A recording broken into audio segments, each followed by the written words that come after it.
Well, hello, friends. Welcome back. This is actually our last of the Lent podcast, Cultivator podcasts.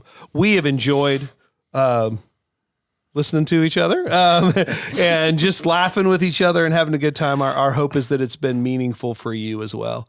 Ultimately, one of the things I love about a podcast YouTube setting is that even though it's at the end of Lent, you can still go back and watch and be challenged. Because the reality is spiritual disciplines, identity disciplines are something that can benefit you all throughout the year. It is not a Lent specific thing. Yes. You know, a period of simplicity, a period of fasting, an intense time of prayer, those are always going to kind of benefit who you are in Christ. And so we encourage you to go back and watch. Maybe this season in life isn't great for you to do these, but you're like, I really want to try that. Well, it's there. It's on our YouTube page, and you're welcome to go back.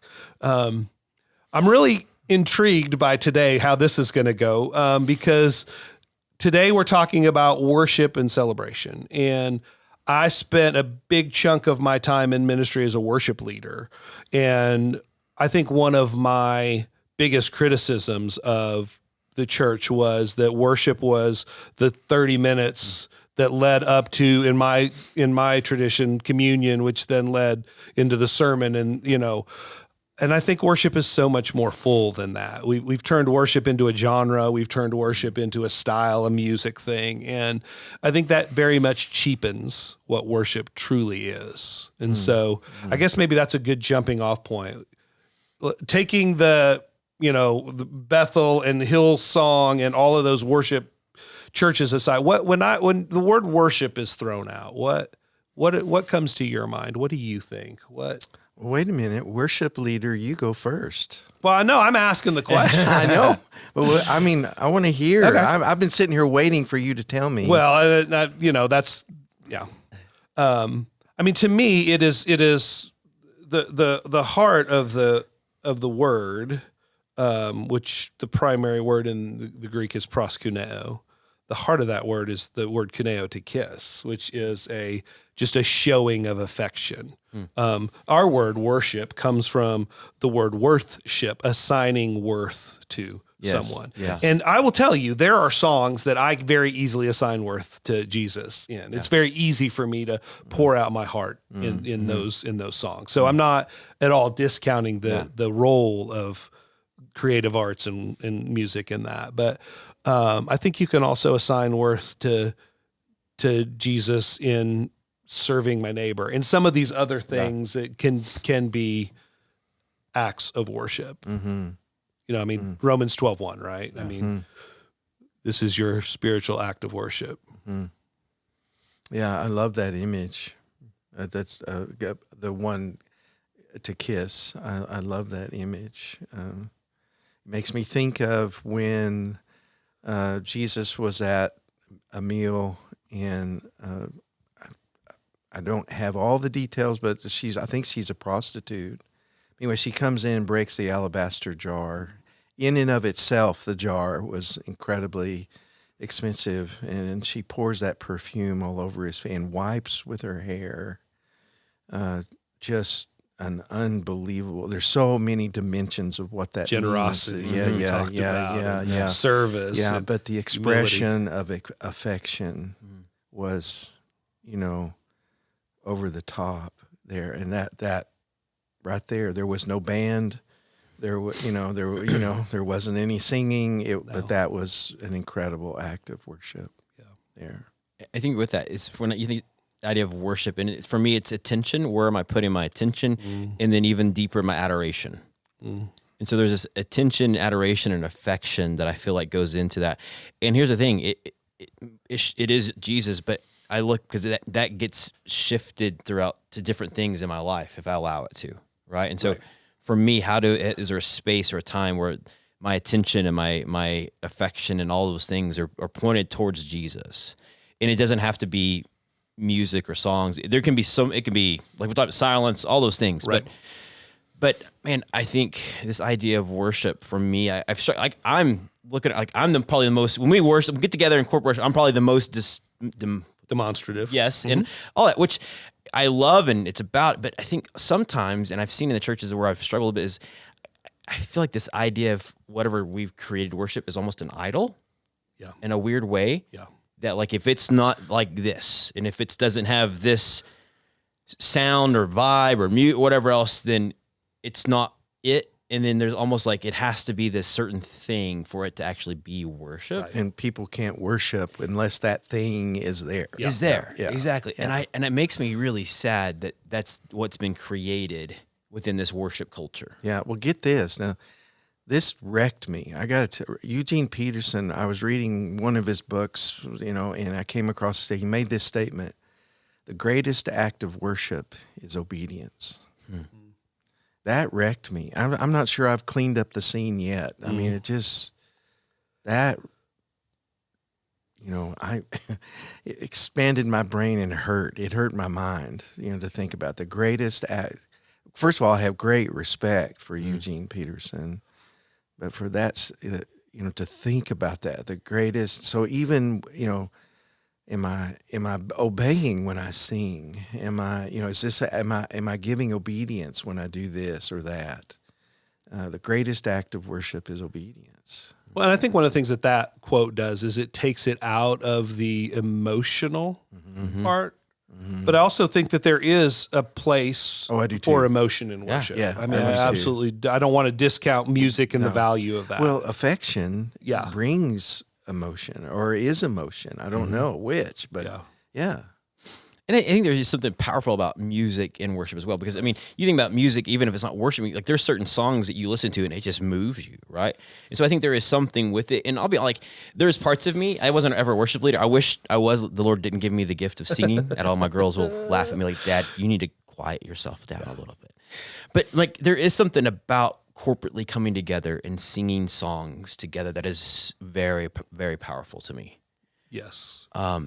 Yeah. And music has power. Like I vividly remember having a worship experience mowing my lawn with Mumford and Son in my ears. And that's not worship music, but the way that they worded the lyrics and the way that the music came together, like I had a worship experience in the midst of that.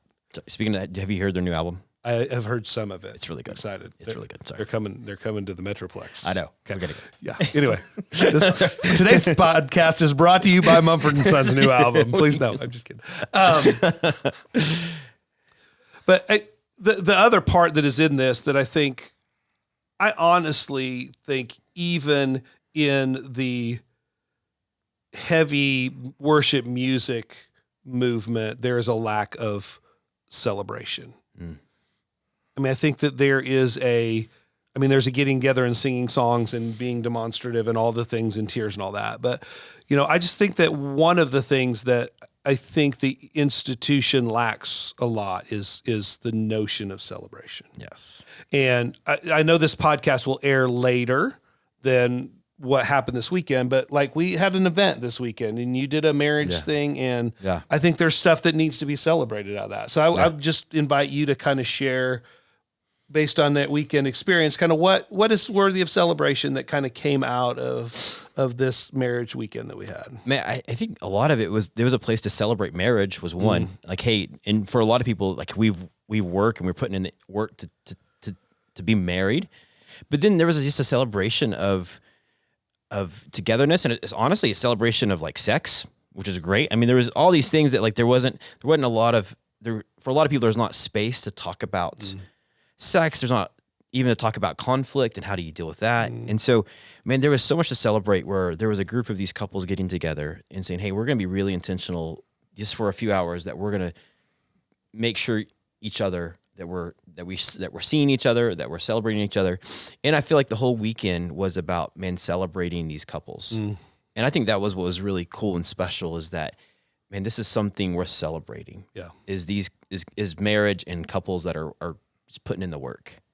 And so that I walked away from the weekend being like, yes. Like when we had people that had been married for almost 30 years and people that had been married 3 years but all of them, it was like, yeah, this is worth coming together to celebrate each other and just what we're going after. And I really think that celebration is a discipline because it's real easy. I mean, the old maxim, I think this is probably a church growth maxim. I apologize if it is, but you become what you celebrate. I think that translates, right? I mean, if you have a kid that is an athlete and you celebrate their achievements, they're going to see that is what brings mom and dad joy and pleasure. So I'm going to lean into that. Yeah. Sometimes in a very unhealthy manner, right? To the neglect of other things, because if I get straight A's, mom and dad don't notice. But if I score 22 points in a game, mom and dad are really proud of me. But I think that's the kind of negative of it. But I do think that sometimes, I do think that it should be a discipline that says, these are our family values, our church values. These are what are important to us. And as such, when things happen in those areas, we're going to celebrate those. So what should we do if we don't celebrate enough? Throw more parties. Okay. I mean, we're right in Justin's wheelhouse. I mean, I seriously, I think about this. I'm like, man, we don't know how to have a party, and I mean like a good party. Like, I'm not talking about a Christianized, whatever get together. I'm talking about, dude, we need to have some of the best food you've ever had. We need to have some of the best drinks that you've ever had, and we just need to enjoy and laugh, and we need to tell people to get rid of their phones. Hey, you can't look at your phone. You got to be present here with us, and play silly games. I mean, create space to enjoy and celebrate life. And I think so often, man, we don't do that. It makes me sad. Right. Yeah. I of course, I'm not as big an extrovert as you are. So I think more on an individual level, like, how can I celebrate that person or this person? How can I do that? And I may be telling too many stories, but back in the day, I preached a revival for a church. Was it in a tent? No, it was in their sanctuary. And on Sunday, it was like a Friday night, Saturday morning, Saturday night, Sunday morning thing. And on Sunday morning, I get up to preach. This is the last sermon. And one of their leaders stands up and says, "Scott, before you preach, we have something for you." And I went, "Okay." And so then he said, "Everybody," and they all stood and started applauding. I lost it. It was a good hard minute before I could say anything. I felt so celebrated by that group of people. It's just like, how can I do that? How can I do that better? Anywhere, everywhere, not just with groups of people, but with individuals. How can I celebrate more and more? I love that. So how do you do it, Dave? Well, first I'm gonna read. I think this quote. I have the books here, so I'm gonna read them. Here is what Willard says in Spirit of the Disciplines, talking about celebration. Here is one of the most important disciplines of engagement, yet most overlooked and misunderstood. It is the completion of worship, for it dwells on the greatness of God as shown in His goodness to us. We engage in celebration when we enjoy ourselves, our life, our world, in conjunction with our faith and confidence in God's greatness, beauty, and goodness. We concentrate on our life and world as God's work and as God's gift to us. I know that this is a big thing for you theologically, that we have created this distinction of secular and sacred that is not a biblical distinction. I mean, Colossians is all about that. New moon festivals. I mean, it's all sacred. Everything. And and again, an abuse of any of these is a negative. So I'm not advocating for any of that. But these things of the stuff of earth, right? As Rich Mullins called it, intimacy and a good stiff drink and rich food. Those are all things that were given to us as gifts from a good God. Yeah. That we are,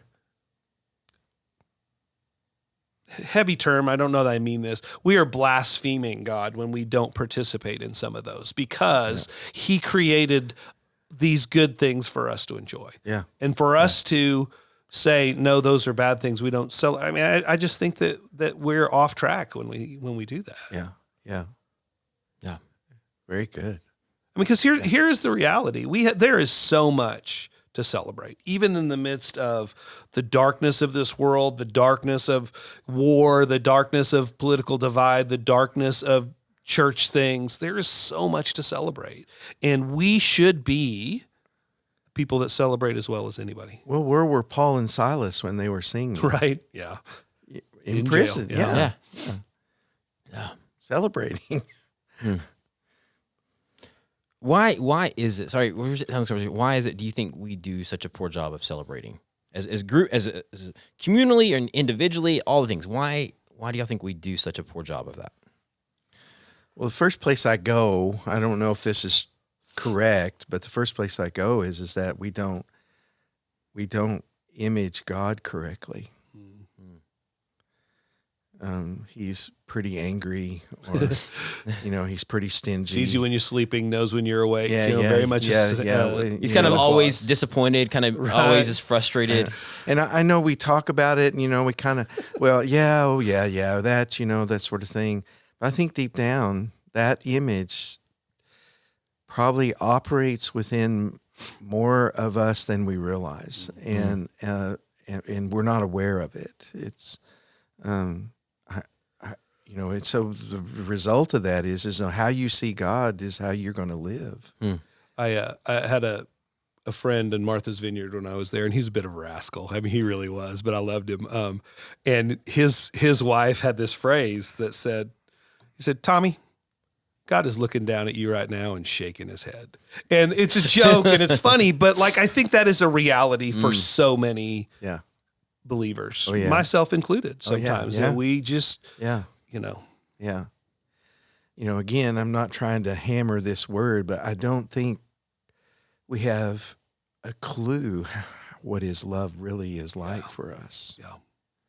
Well, and I think this is coming into this last week of resurrection, right, of Easter. And so I think as we think of it, I think the picture of the image of God that we have to see and look at, it has to come from the resurrection. I feel like Jesus defeating death through the cross. I mean, we see a picture, we see an image of God through Christ that I feel like gives us the greatest, clearest picture of what God is, who God is. And it's a God that is,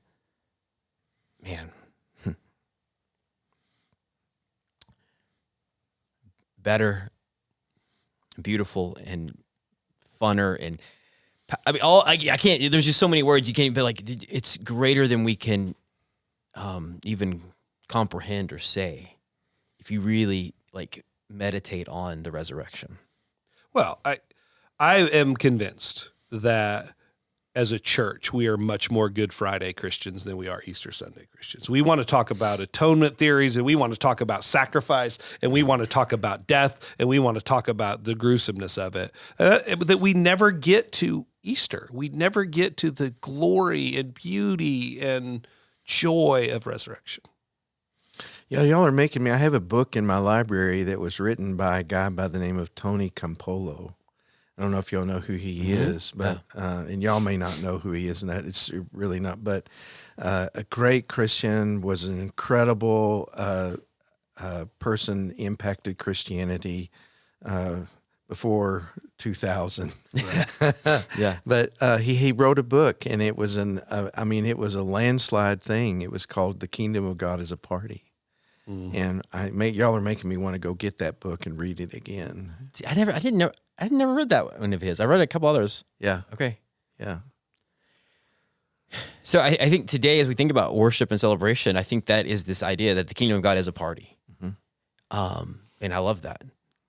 And I think, so what does that look like in our lives is celebrating these individuals and daily, but then looking at times to get together to celebrate as a community.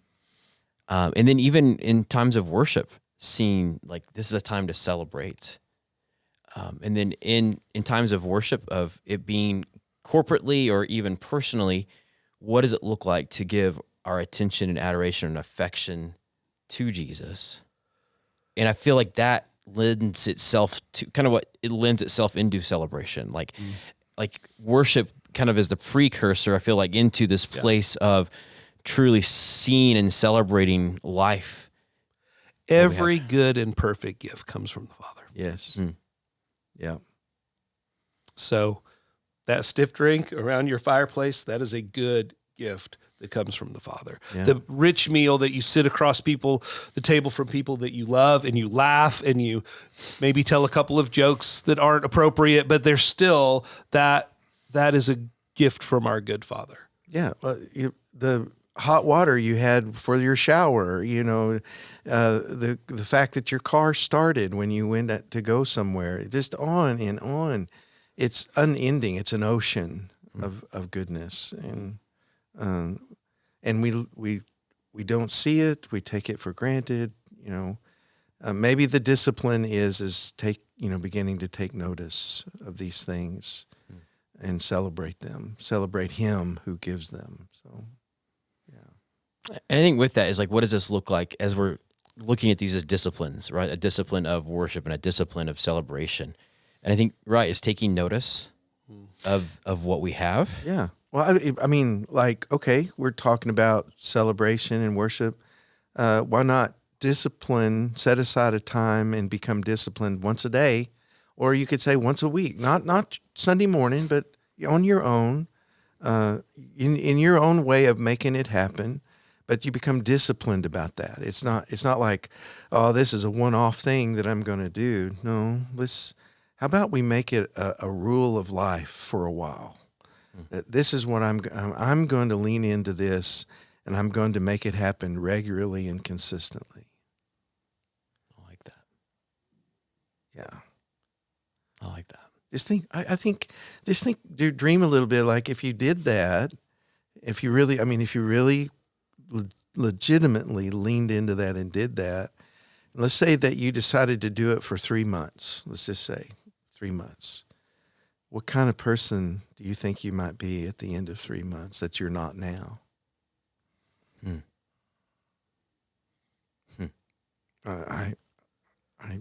I think more people would want to be around you. I know more people would want to be around me. I know that. Yeah. Huh. Man. I'm just sitting here thinking as, we push against the theological notion that it is all about heaven, right? That it is all about then and there, that it is your kingdom come, your will be done on earth as it is in heaven. But the reality of heaven in scriptures, Jesus doesn't talk as much about it as we think, but when he does talk about the restoration of all things, what is the image that he uses? It's a wedding feast. Yeah. And weddings are places where you raucous. You probably drink a little too much. You forget how white you are and get on the dance floor and show everybody how white you are. But there is a celebration of that, and that to me is the picture that I would probably want to leave us with. And when Jesus does paint a picture of all things being restored, it is a feast, it is a party, it is a wedding, and we understand all of those things. And so to your point, how would we be different people if we celebrated well? If we tuned in our attention to the things that are good in our lives, that those are gifts from God, and we celebrated those. Yeah, I suspect that I would be entertaining far more often, which I'm going to say I'd hardly ever entertain this question, but I think I'd be entertaining this question far more often that says, what do you have that I don't have? What is it about your life that is, that I don't have that? How do I get that? I think I'd get that question a lot more. Yeah. Because with that, I think people would see the sense of joy, a sense of fun, a sense of peace, of life, of that I don't think we see a lot of. And I think you're right. I think there would be a lot of what, man, what are they smoking? No, right. But I kind of want what whatever they have, give it to me. Yeah. Man, Dave, I love that idea of closing this out with this idea of the feast, of this wedding feast, and that's what we're going towards, right? And I feel like that's our job to continue to offer that to right now here in the world. Is where we're going to end up is what we should be trying to cultivate here, that people get a taste of what it's going to be like. But we don't have to wait to what it's going to be like. We actually can kind of experience it now. Yep. And so I think that's kind of our heart and our prayer, even with this podcast and this, is that we would be a place that we cultivate cultivators of this, that we would be cultivators of the kingdom, which is a party. And that, man, people would be tasting and seeing and smelling what the kingdom's like. Yep. And so our hope and our prayer is, as we've leaned into these disciplines, this is what the Lord is producing in our lives, is that there is something of the kingdom that is being expressed through our lives. And once again, it's not for our own sake, but it's the sake of the world around us. It's for as when we remember and press into who we are, and God is doing what he does and transforming us and conforming us into his image, then all of a sudden our lives give a picture and a glimpse of what the kingdom is like. And so, yeah. So thank you guys for hanging out with us. We hope and we pray that these episodes have been good. And like Dave said, man, maybe you get me and catch it during the season, but these are going to be on there for you to go back and check out and listen to. So thank you guys so much for hanging out with us for these 7 sessions of really looking and remembering our identity through these disciplines. So blessings.